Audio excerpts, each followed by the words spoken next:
Nathan Blackwood's Italian leather shoes echoed sharply against the marble floor of Apex Technologies headquarters. As he walked through the glass atrium, the boardroom was still buzzing behind him. Another quarter, another record shattered. Stock prices climbing into the stratosphere. His name had been on the cover of Fortune again that month. The headline bold, "The man who owns the future of data at 54. He had built an empire that dominated nearly 40% of the global market.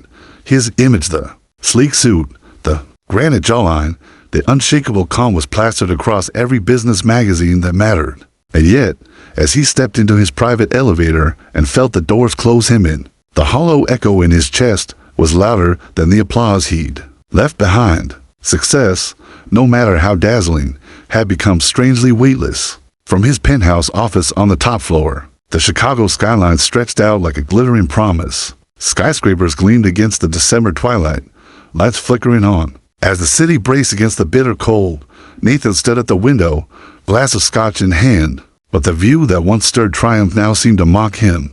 The city was alive. He was not. The empire he had clawed into existence offered him everything except peace. A gentle knock broke his silence. Julia, his assistant, slipped in. "Your driver's waiting." "Mr. Blackwood, the mayor's charity gala starts in an hour." Nathan nodded, sliding into his cashmere coat. Another night of meaningless small talk with politicians who wanted his influence and celebrities who wanted his money. He didn't flinch at the thought. He simply felt tired. The Bentley glided smoothly out of the garage, Morris, his longtime driver, navigating the familiar streets. Nathan reviewed his emails on a sleek tablet, answering investors, skimming contracts. His attention scattered. The city pulsed past the tinted windows, neon against slush and steel. Then traffic stalled. Morris muttered under his breath and steered them into a side street, the kind of shortcut he often took when Lakeshore Drive was clogged. The neighborhoods grew older, paint peeling from brickwork, streetlights flickering with half-hearted glow. The sharp lines of privilege blurred into something far rougher. "Sorry about the detour, sir," Morris said, slowing at a red light. Nathan looked up absently and the world stopped. On the cracked sidewalk outside a rundown convenience store stood a woman in a threadbare coat. Three boys pressed close to her, their thin jackets no match for the Chicago wind. She tilted her head slightly as she scolded one of them, and something about the gesture slammed into Nathan's memory like a ghost from another life. The stubborn set of her shoulders, the fire in her eyes that refused to be extinguished, no matter how bitter the world became. Eliza, the name slipped from his lips before he realized he'd spoken. His tablet slid from his hands, clattering onto the car's carpet. The woman turned. As though his voice had carried across the slush and traffic, her knit-cap shaded her face. But when her eyes lifted, Nathan's breath caught. Time fell away. It was her, Eliza Thompson, his first wife, his first love, the woman he had traded for ambition and a second marriage that had collapsed years ago. But it wasn't her face alone that stopped his heart. It was the boys. 3 of them, identical. Their dark hair tousled by the wind, their chins squared with defiance, and their eyes gray, sharp, piercing his eyes. They were like mirrors, haunting reflections pulled 11 years forward. Triplets. And they looked to be about that age. "Stop the car," Nathan ordered, his voice rough. "Sir." "Stop the car," before Morris could bring the Bentley to a full halt. Nathan had thrown the door open, his polished shoes splashing into icy slush. The December air bit through his suit, but he barely noticed. His gaze was locked on Eliza as he crossed the street, each step heavier than the last. "Eliza." His voice cracked.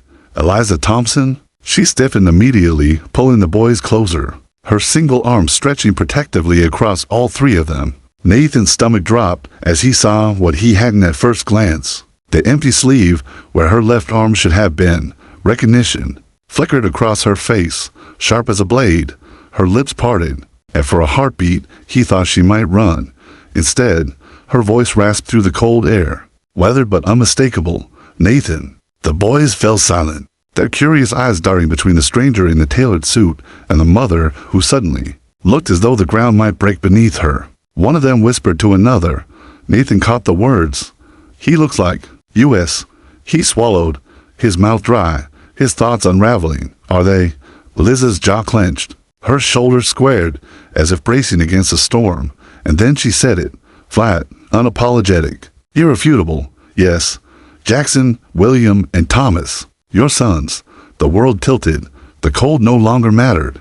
The honking cars, the city noise, the people hurrying past, none of it existed.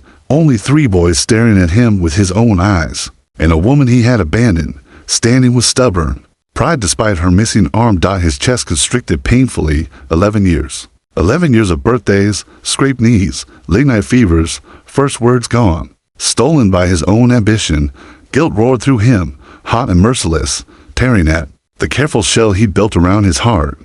Why didn't you tell me? His voice cracked, a sound he hadn't heard from himself in decades. Liz's eyes, fierce and weary, met his without flinching.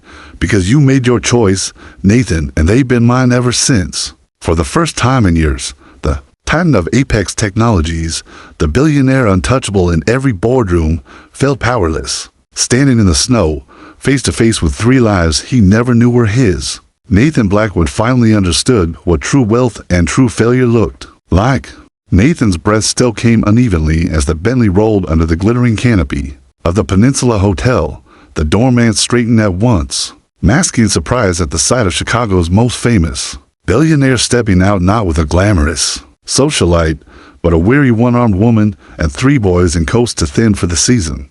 Eliz's face was pale, her chin lifted with brittle dignity, but Nathan saw the tremor in her jaw as she guided the boys through the revolving doors. Jackson clung to her side like a sentinel. William's sharp eyes darted over the lobbies, chandeliers as if dissecting every angle, and Thomas let out a soft gasp at the sight of the towering Christmas tree, glittering with crystal ornaments. The lobby murmured. Guests glanced, whispered.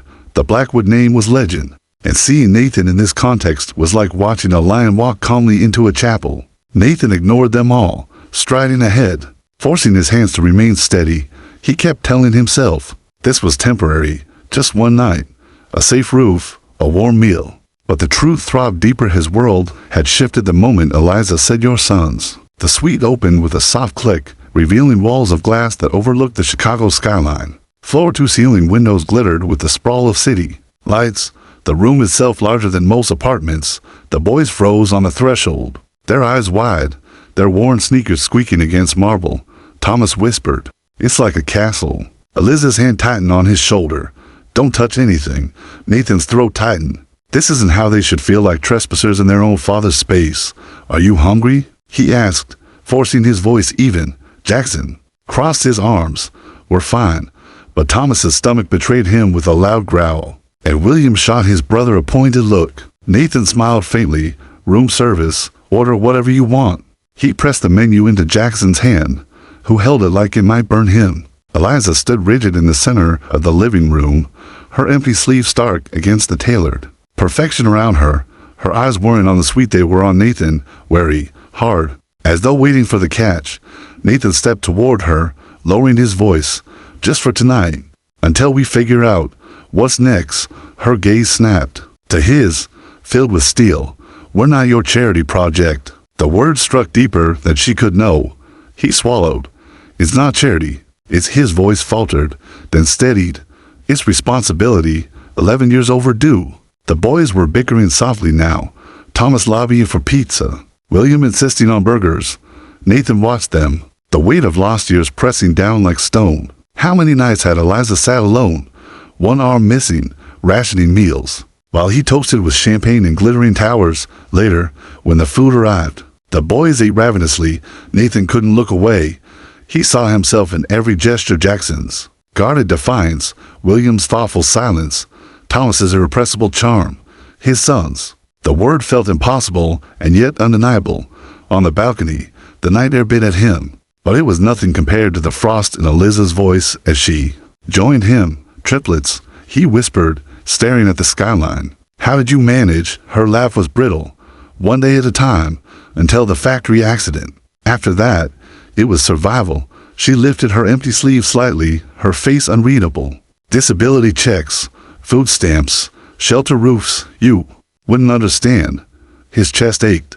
Why didn't you tell me, Eliza? They're my sons. Her eyes flashed. Would it have mattered? You made your choice the day you traded me for Caroline Bennett and her father's investment money. You didn't want obstacles, and children triplets are obstacles in your world. The truth burned, because once, it might have been true. Inside, William pressed his face to the glass, studying them both like a puzzle. Then he slid the door open and asked, his voice blunt and piercing, "Do we call you Dad?" Nathan turned, stunned. The word lodged in his throat, painful, overwhelming. He managed only, if you want to. William's eyes narrowed, calculating, "I'll think about it." He closed the door again, leaving Nathan trembling. Eliza looked at him then, really looked, and in her eyes he saw a mixture of exhaustion, suspicion, and something else, fear, not of him, but of what his presence might do to the fragile world she had built with one hand and sheer willpower. Nathan realized in that moment that the hardest battle wasn't the boardroom or the press. It was here, in this suite, with a woman who no longer trusted him, and 3 boys who didn't know if he was a father or just another stranger who would eventually leave. And for the first time in decades, Nathan Blackwood was afraid. The next morning, Nathan awoke to sounds that didn't belong in his carefully ordered world. Laughter, whispers, the shuffle of small feet across polished marble floors. For a brief, disorienting moment, he thought he was dreaming. His mornings were usually silent, the rustle of newspapers, the low hum of Bloomberg on television, the clink of ice in his glass of mineral water. But now there was life. He sat up, rubbed his eyes, and followed the noise into the suite's kitchen. Thomas stood precariously on a chair, pouring milk into a bowl. More milk spilled across the counter than landed on the cereal. William sat at the table, already dressed, calmly flipping through one of the hotel's glossy magazines. But his sharp eyes flicked toward Nathan instantly. Jackson, arms crossed, stood between his brothers and the door, as if guarding them against whatever Nathan might do next. Nathan cleared his throat softly. Morning. The boys froze. Thomas scrambled down from the chair, nearly knocking the cereal to the floor. William studied Nathan like a scientist observing an experiment. Jackson's gaze narrowed, unblinking, protective. "You don't have to stop," Nathan said quickly, holding up a hand. "It's your breakfast. Carry on." Thomas tilted his head, uncertain. You live here all the time." "No," Nathan admitted. "This is a suite I keep for convenience. My real home is in Lake Forest." Eliza's voice came from the hallway, sharp and steady, which is 45 minutes away. "Last I checked. Don't pretend this hotel is normal living, Nathan." She appeared, her hair still damp from a shower, yesterday's clothes freshly pressed but unmistakably worn. She looked at him as if daring him to contradict her. Nathan gestured toward the boys. "I thought maybe we could all sit and eat together." Jackson stepped forward, folding his arms tighter. "We're not your charity case." The words landed heavy in the air. For a moment, Nathan couldn't speak. The boy's eyes glared back at him with a defiance that was achingly familiar. He'd seen that same look in the mirror, at board meetings, in negotiations, in moments where compromise was unthinkable. Now, his own son was throwing it at him like a weapon. "It's not charity," Nathan said softly, crouching slightly to meet Jackson's gaze. "It's responsibility. 11 years late, but still mine." Jackson's lips pressed into a hard line. He said nothing, but he didn't move either. Eliza leaned against the wall, her arms wrapped around herself. "You say that now, Nathan, but I know how this ends. You swoop in, play hero, then disappear when it gets inconvenient, and they'll be left with nothing but disappointment." Nathan's stomach clenched. "I'm not disappearing again." Her laugh was brittle. "You disappeared the first time when the divorce papers weren't even cold." William, who had been silent until now, finally spoke, his tone precise. "If you're staying, what does that mean for us?" Nathan blinked. "What do you mean?" "School," William replied matter-of-factly. "We don't go to one right now. We move too much. Mom said maybe soon, but she lost her job at the diner last month. If you're responsible, like you say, then what's your plan?" Nathan stared at the boy, stunned. He wasn't just observing, he was strategic, calculating, already testing Nathan for weaknesses like a board member would. "My plan," Nathan said carefully, "is to get you stability, a proper apartment, a good school, clothes that fit, not charity. The things you should have had all along." Thomas's eyes lit up. "A real school, with science labs and soccer fields, maybe," Nathan said with a faint smile, "if that's what you want." But Jackson cut in sharply. "We don't need you to buy us things. We've managed just fine without you." Eliza's face softened slightly at Jackson's words. She reached for his shoulder, squeezing gently. Boys, get dressed. We're leaving. Nathan's heart lurched. Where? The shelter, Eliza said simply. No. The word came out harsher than he intended, a command more than a plea. Not the shelter. You're not going back there. Her eyes blazed. You don't get to dictate that. You haven't earned the right. I'm not dictating, he said, forcing his voice calmer. I'm asking, please, let me do this, right? Not as a billionaire, as a father. The room fell into heavy silence. Thomas shifted uncomfortably, glancing between them. William's expression was unreadable. Jackson stood tall, unyielding. Eliza's jaw tightened. Finally, she exhaled, her voice low. One night. That's it. After that, we leave if I say so. Nathan nodded, relief flooding him. It wasn't victory, it was a temporary ceasefire. But it was enough. Later that afternoon, Nathan made a call to his assistant. Within hours, an extended stay apartment had been prepared, 3 bedrooms, fully furnished, safe. As he led Eliza and the boys through its doors, he saw the way Thomas's eyes widened at the sight of beds that weren't lined up in the shelter. The way William ran his fingers along the desk as though cataloging possibilities, and the way Jackson stood back, arms still folded, daring Nathan to prove this wasn't just another illusion. Eliza sat, her worn backpack on the counter, her shoulders sagging. This is temporary, she said firmly, until we find our own place. Nathan met her eyes. As long as you need. But I'm not walking away again from the hallway. William's voice drifted. Calm, almost chilling in its precision. We'll see. Nathan froze. The boy wasn't mocking him. He was measuring him, testing him, waiting to see if Nathan Blackwood, master of billion-dollar deals, could survive the most brutal negotiation of all fatherhood. And Nathan realized, with a jolt, that this was only the beginning. The first 3 weeks passed like a delicate balancing act. By day, Nathan visited the apartment, bringing groceries, helping the boys with homework, trying awkwardly to insert himself into rhythms already hardened by 11 years of survival. By night, he returned to his penthouse, the silence louder than ever. Sometimes, he found himself standing by the window, staring at the skyline, wondering if the light in that modest apartment was glowing too, and whether the boys were whispering about him as they fell asleep. Then came the Apex Technologies annual showcase. It was supposed to be routine, a glossy event, streamed worldwide, unveiling the company's new breakthroughs. Nathan had attended every year, his calm presence the symbol of Apex's power. But this year, his heart refused to compartmentalize. He wanted his sons there. They'd asked about his company, about the technology their school computers used. William, especially, had pressed him with endless questions. And Thomas, he simply wanted to see where his father worked. Bring them. Eliza's voice was incredulous when Nathan first suggested it. Nathan, the press will be there. Reporters, photographers. You want them in the middle of that chaos? They're my sons, Nathan said firmly. I'm not hiding them. So on the night of the showcase, under the flash of thousands of cameras, Nathan Blackwood walked into the convention center with a one-armed woman and 3 boys in second hand. Jackets. The lobby erupted. Reporters swarmed. Cameras fired like machine guns. Mr. Blackwood, are these your children? Miss Thompson, why were they kept secret? Triplets? How long have you known? Jackson pressed closer to his mother, his eyes scanning the crowd with suspicion. William's gaze flicked rapidly, calculating exits, scanning faces like he was already gaming out strategy. Thomas waved at the cameras with boyish delight, whispering, Mom, we're famous. Security surged, forming a human wall around them as Nathan pushed forward. Jaw clenched. Inside the VIP lounge, the noise muted, but the tension did not. Patricia, his PR director, stood waiting, her face pale. You could have warned me, Nathan, she said tightly. This is a media bomb. They're my family, Nathan replied coolly. Not a scandal. But Eliza stood apart, her face drained of color.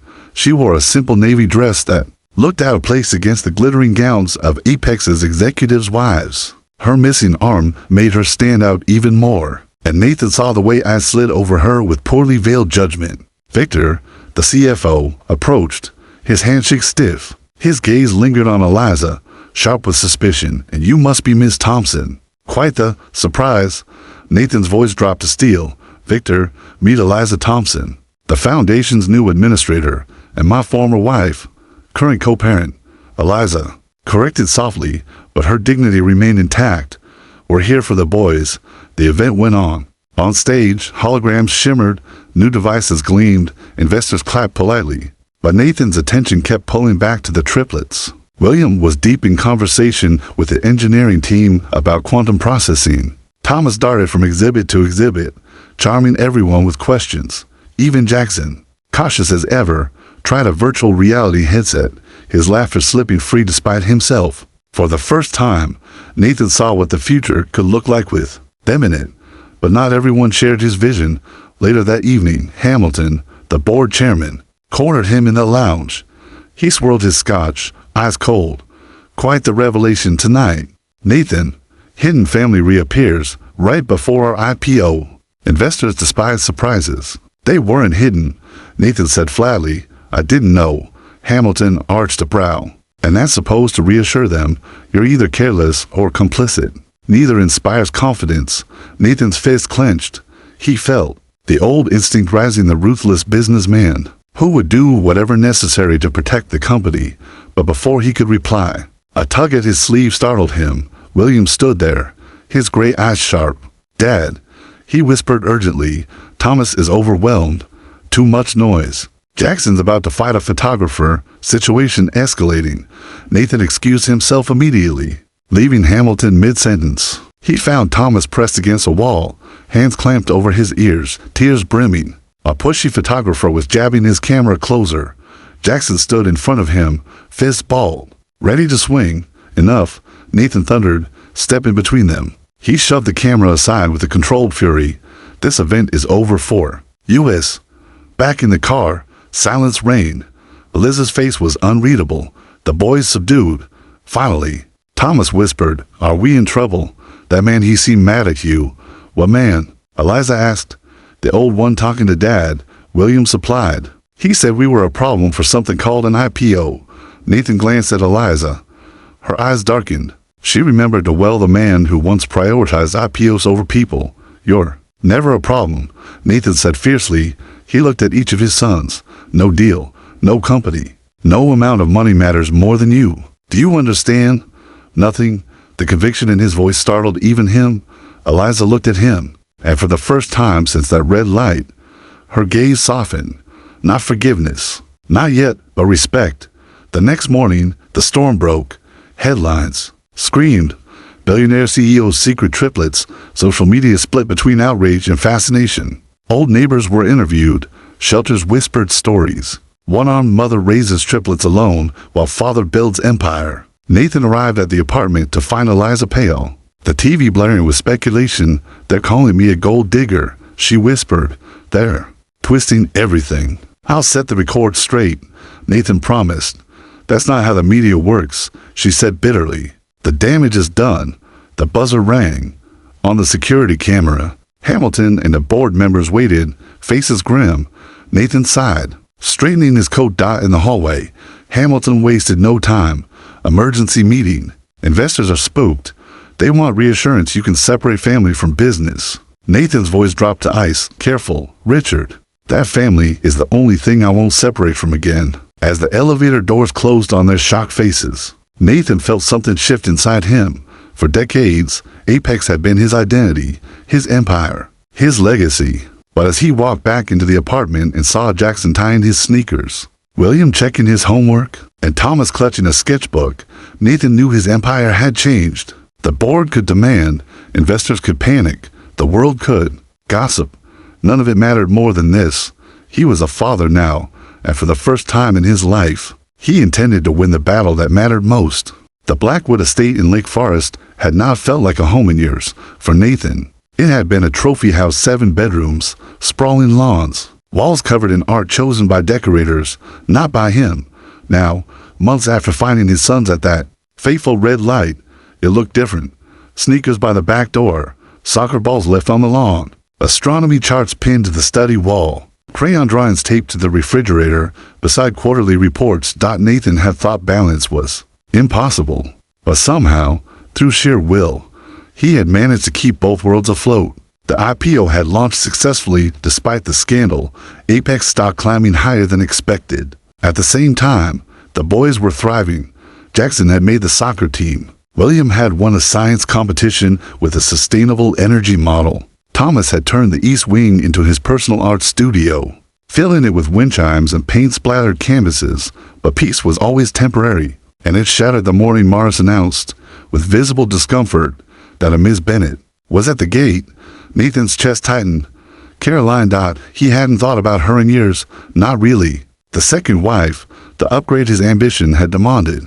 Their marriage had lasted 3 cold years before dissolving into lawsuits and bitterness. Her father, a titan in the investment world, had nearly tanked Apex by withdrawing his capital after the divorce, and now, here she was. Eliza was in the kitchen, her hair tied back, one arm expertly slicing vegetables for dinner. She looked up at the name, her expression shuddering instantly. Caroline. She repeated, the word a blade. Nathan hesitated. She has no claim here, but she'll try to make one. I'll check on the boys, Eliza said, her voice flat, moving toward the yard where the triplets were playing. But Nathan reached out before she could pass. Stay. This involves you, too. When Caroline swept into the foyer minutes later, it was as though a cold wind followed her. Impeccable. Designer dress, blonde hair perfectly styled, heels clicking sharply against the marble. She paused, her eyes flicking over Eliza with a look of barely concealed disdain before turning to Nathan. With a smile as sharp to be friendly, so the rumors are true, she drawled. Our Nathan has discovered a family. What a surprise. And not a subtle one. Eliza, this is Caroline Bennett, Nathan said evenly. Caroline, this is Eliza Thompson, first wife. Caroline cut in smoothly. Of course, the tragic one. Quite the comeback story, isn't it? From homelessness to Lake Forest Estate. What a fairy tale. Eliza's jaw tightened, but she stood tall. I don't need your commentary, Miss Bennett. I'd like you to leave before my sons come inside. Caroline's lips curved. Sons. Yes. Convenient timing, don't you think? Just as Apex goes public. Nathan suddenly produces 3 heirs. Very cinematic. That's enough, Nathan snapped. His voice held the steel of the boardroom, the command that had once made presidents and billionaires flinch. Why are you here? Caroline adjusted her coat with a practiced air of indifference. Professional courtesy. My father's group is considering an acquisition of Apex's chief competitor, Visiontech. I thought you deserved to hear it from me first. It wasn't courtesy, it was a threat. Nathan knew her father's reach, with the Bennett Group's capital and Visiontech's hunger. A hostile takeover wasn't just possible, it was likely. You came to warn me? Nathan asked, voice cool. Caroline smiled.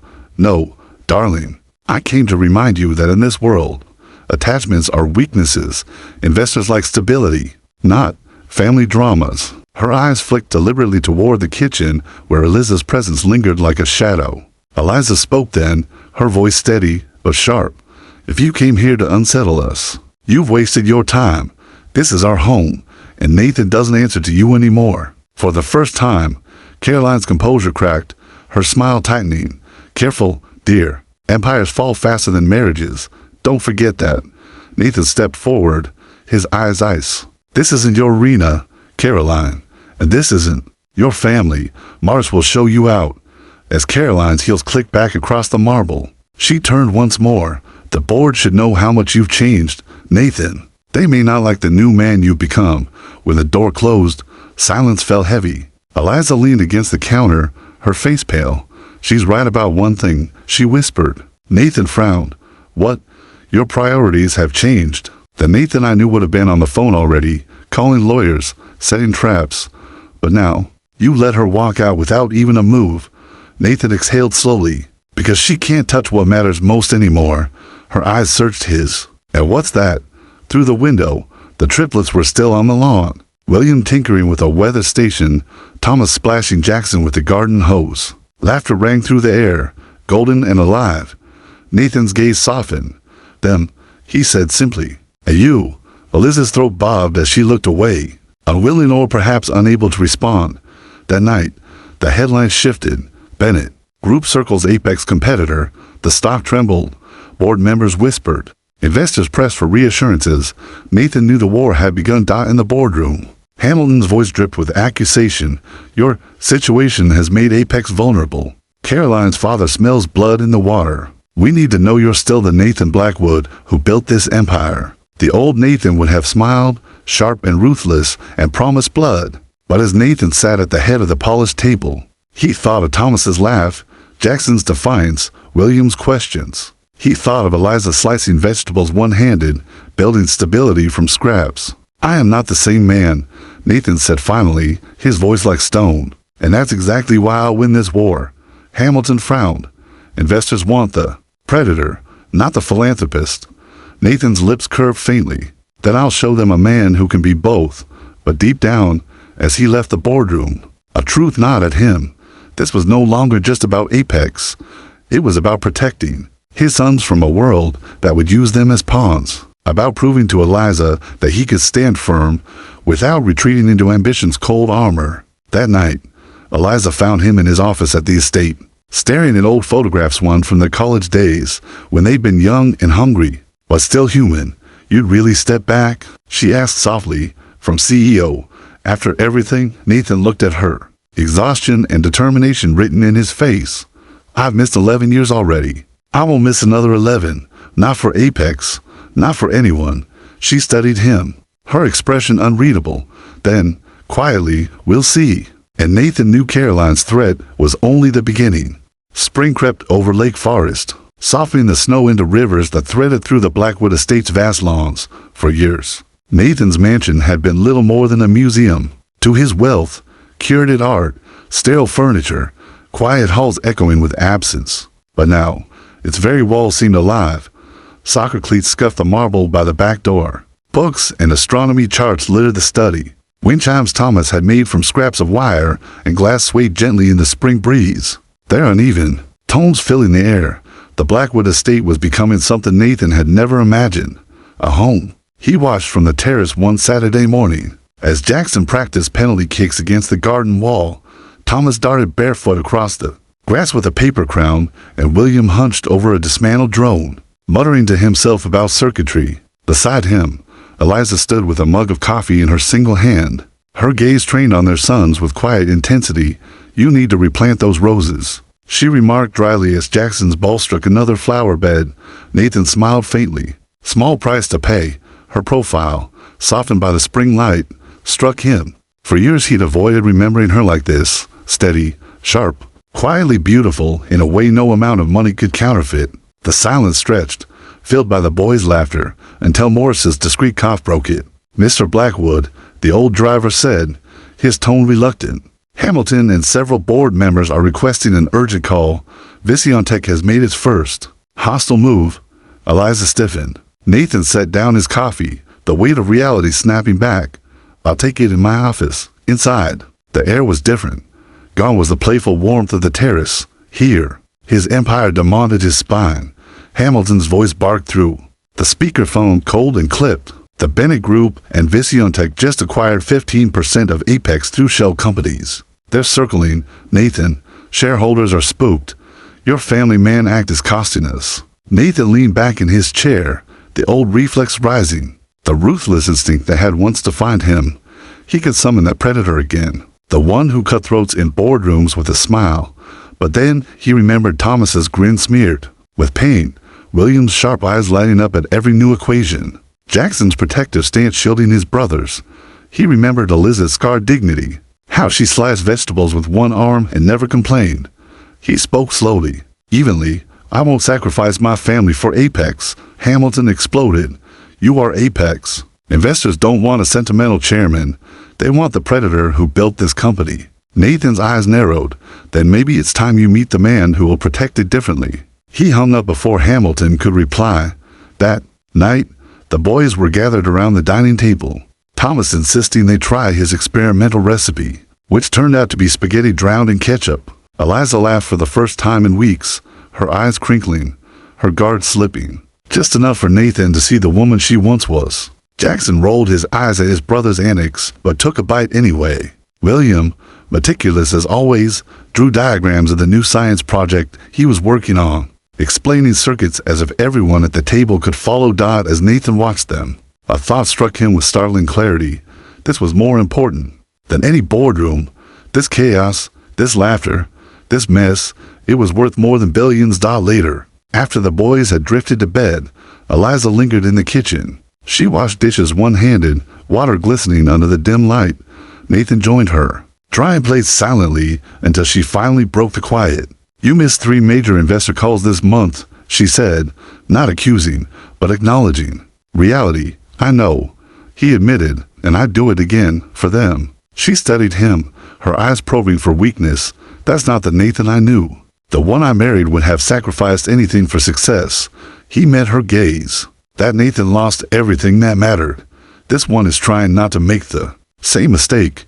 Her lips parted, as if she might argue, but no words came. Instead, she turned back to the sink, her silence filled with questions she wasn't ready to voice.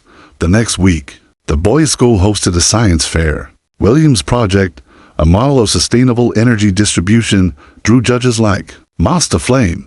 Nathan stood in the crowded gymnasium, watching his son explain complex systems with poise that rivaled executives twice his age. When William won first place, Thomas cheered so loudly the entire gym laughed. Even Jackson, stoic as ever, cracked a grin. Nathan felt a pride so fierce it frightened him. He had missed 11 years, but now, standing beside his sons as they held their trophies and ribbons, he vowed he would miss nothing more. But joy never lasted long. 2 days later, Hamilton confronted him after a tense board session. Visiontech's offer is growing teeth. They're leveraging your family distraction as proof you've lost focus. If you don't step aside as CEO, they'll take Apex apart piece by piece. Nathan's stomach churned. He had spent 3 decades building Apex. It was his empire, his identity. To step down would feel like cutting out his heart. That night, as he tucked Thomas into bed, the boy clutched his hand. "Dad, you'll be here tomorrow, right?" Not at some boring meeting. The word dad still jolted Nathan, still filled him with something no stock price ever could. He swallowed hard. "Yes, Thomas, I'll be here." Down the hall, Eliza leaned against the doorway, listening. When their eyes met, hers softened for a fleeting second before hardening again. The decision crystallized. The next morning, Nathan walked into the boardroom not as Apex's ruthless predator, but as a man who had discovered a new kind of wealth. He laid down his succession plan, promoting his trusted coup to CEO while he transitioned to executive chairman. It was a role with influence, but without chains. Hamilton's face was thunderous. "You're abandoning the helm in the middle of war." "I'm not abandoning anything," Nathan said calmly. "I'm protecting Apex by ensuring its leadership, while protecting my sons by being present. You want the old Nathan. He's gone. This is who I am now. And if investors can't stomach that, they'll lose the company anyway." There was silence, and then, surprisingly, Patricia, his PR director, spoke. "The public loves this version of you, Nathan, the human CEO. Family values are a stronger currency than you think." Hamilton looked as if he'd swallowed a knife, but he couldn't argue. That night, Nathan told Eliza the news. She froze, staring at him. "You really stepped back after everything you built." "I built it once. I can build again, but I can't rebuild 11 lost years." Her breath caught, her eyes shining with something unspoken. For the first time, she didn't push him away. In the weeks that followed, the estate transformed further. Nathan and William built a workshop in the garage. Thomas filled the halls with art projects. Jackson trained on the lawn until dusk, Nathan cheering from the sidelines. Eliza, though cautious, began to relax into the rhythm. Her voice no longer edged with suspicion every time she spoke his name. One evening, as the sun bled across the sky, Nathan took her hand gently. "Not forgiveness," he whispered. "Just a chance. One break at a time." For a long moment, she said nothing. Then her fingers tightened around his. "One break at a time," she echoed. And though Caroline's shadow still loomed, though Visiontech sharpened its knives, Nathan knew the foundation of his life was shifting. For the first time, he wasn't building an empire. He was building a family. And nothing, no boardroom, no stock price, no corporate war, could compare to that. The morning of the ribbon-cutting ceremony dawned sharp and clear, the air alive with early summer warmth. The Blackwood estate buzzed with activity. Mars-directed caterers in the drive, reporters crowded at the gates, and staff from the Blackwood Foundation set up banners in the garden. But inside, Nathan wasn't pacing like a CEO about to face the press. He stood in front of the mirror, tugging at his tie, strangely nervous. Behind him, a voice said dryly, "Stop fidgeting. Nathan, turn." Eliza stood in the doorway, wearing an elegant blue dress that softened her scars without hiding them. The new prosthetic arm, sleek and subtle, rested at her side. She still moved more comfortably without it, but today she wore it with deliberate pride. "Is it that obvious?" Nathan asked. "Only to someone who knows you," she replied, stepping closer to straighten his tie. Her touch was gentle, but firm, and Nathan had to fight the sudden swell of gratitude that threatened to undo him. This wasn't just another event. This was the culmination of a year that had cracked him open and forced him to rebuild brick by brick. The Foundation's first adaptive technology center would open today, a place designed not by corporate strategists, but by Eliza's lived experience. It was her vision, and in a way, her redemption. Nathan thought of the man he'd been a year ago, a hollow billionaire, defined by numbers and trophies. And now, his sons were outside in the garden, dressed in suits too big for their shoulders, waiting to give speeches they had written themselves for the first time in decades. Nathan felt something stronger than ambition. He felt alive. Morris appeared at the doorway, clearing his throat. "They're ready for you." The garden was filled with guests, Foundation staff, board members, reporters, and families who would benefit from the program. Cameras flashed, microphones angled. Forward, Nathan and Eliza walked side by side toward the podium, their sons already waiting. The triplets looked identical at a glance, but unmistakably individual in posture. Jackson stood tall, shoulders squared, already carrying himself like a leader. William leaned slightly forward, eyes sharp, scanning the crowd as though running algorithms in his mind. Thomas bounced on his toes, clutching the microphone with irrepressible energy. When Nathan and Eliza approached, Thomas blurted into the mic, "Our parents are here now. We can start." Laughter rippled through the crowd. Nathan felt his throat tighten at those words. Our parents. No hesitation, no qualification, just truth. The ceremony began. Officials spoke of innovation, guests applauded, but Nathan barely heard them. His gaze kept drifting to the boys, to Eliza, to the fragile miracle of a family that had survived everything and was still standing. Finally, it was his turn. Nathan stepped to the microphone, his speech in hand.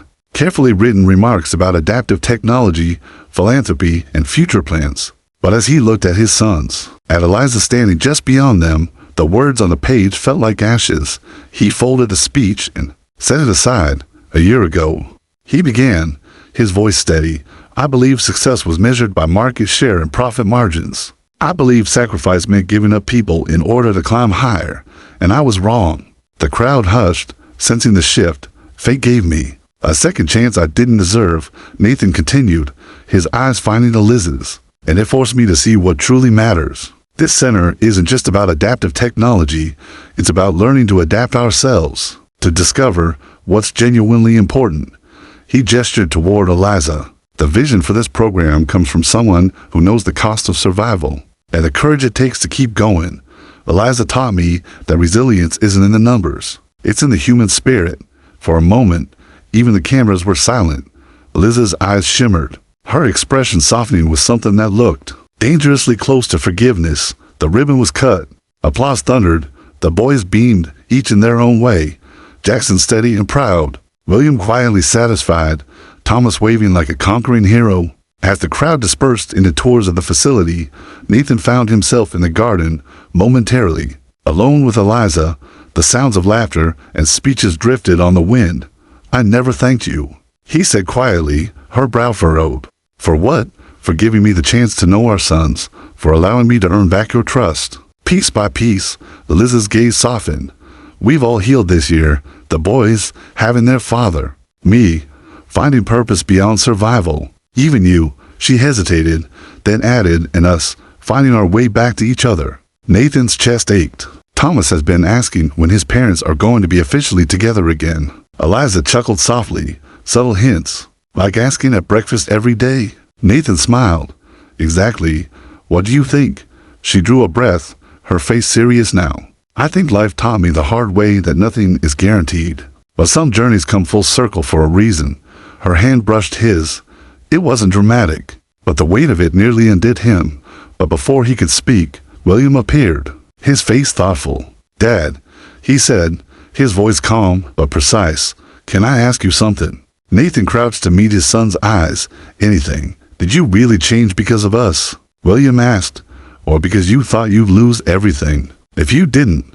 The question cut to the bone. It was more brutal than anything Hamilton had thrown at him. This was no investor grilling him about IPO numbers. This was his son, sharp, relentless, unwilling to accept lies. Nathan swallowed. "The truth. At first, maybe I didn't know. Maybe guilt pushed me, or fear of what I'd lost. But now I know it's because of you. Because of all three of you. Because of your mother. You made me see what I should have seen years ago, and I'll spend the rest of my life proving it to you." William studied him silently, then gave the smallest nod. "I believe you, for now." He walked away, leaving Nathan shaken and humbled in equal measure. Eliza stepped closer, her eyes unreadable. "He gets that from you, the way he tests everything. Always probing for weakness, and he's right," Nathan admitted. "I need to be tested." Eliza's lips pressed together. Then, with a sigh, she whispered, "Then it's time you knew something." Nathan turned, confused. "What?" Her eyes held his, fierce but trembling at the edges. "When the boys were born, I thought about telling you. I even wrote a letter once, but I tore it up because I wanted to see if life would ever bring you back without me forcing it. And when we met again, at that red light, I wasn't sure if you changed. So when you sent the first child support payment after you found us, I didn't cash it." Nathan froze. "You, what?" "I kept it in a drawer," she said simply, "because I needed to know if this was real, if you were here to stay. That was my test." Silent, unspoken, and now, a year later, "I think you've passed." The ground seemed to shift beneath Nathan's feet. She had tested him, silently, all this time, and he had, without realizing, given her the proof she needed. He laughed softly, almost brokenly, shaking his head. "Eliza, I would have failed that test a year ago." "I know," she said quietly. "That's why I never gave it then." Tears stung Nathan's eyes, unbidden. He looked at her, really looked, and realized the truth. He hadn't just rebuilt a family. He'd been given mercy he didn't deserve. Through the trees, the boys' voices rang out. Thomas shouting about cake, Jackson calling for a soccer game, William muttering about probability, distributions. Their laughter spilled into the garden like sunlight. Nathan reached for Eliza's hand. This time, she didn't hesitate. "Some foundations," he whispered, "are worth rebuilding." Her fingers tightened around his, one day at a time. She murmured as the triplets bounded toward them, their faces alight with joy and possibility. Nathan knew the shocking truth wasn't just that he had sons, or that he had nearly lost them forever. The shocking truth was that the man who had once traded love for ambition had been reborn. And for the first time in his life, Nathan Blackwood understood what real wealth looked like. Not billions, not IPOs, but 3 boys, a woman who had survived the impossible, and a second chance at the only empire worth keeping.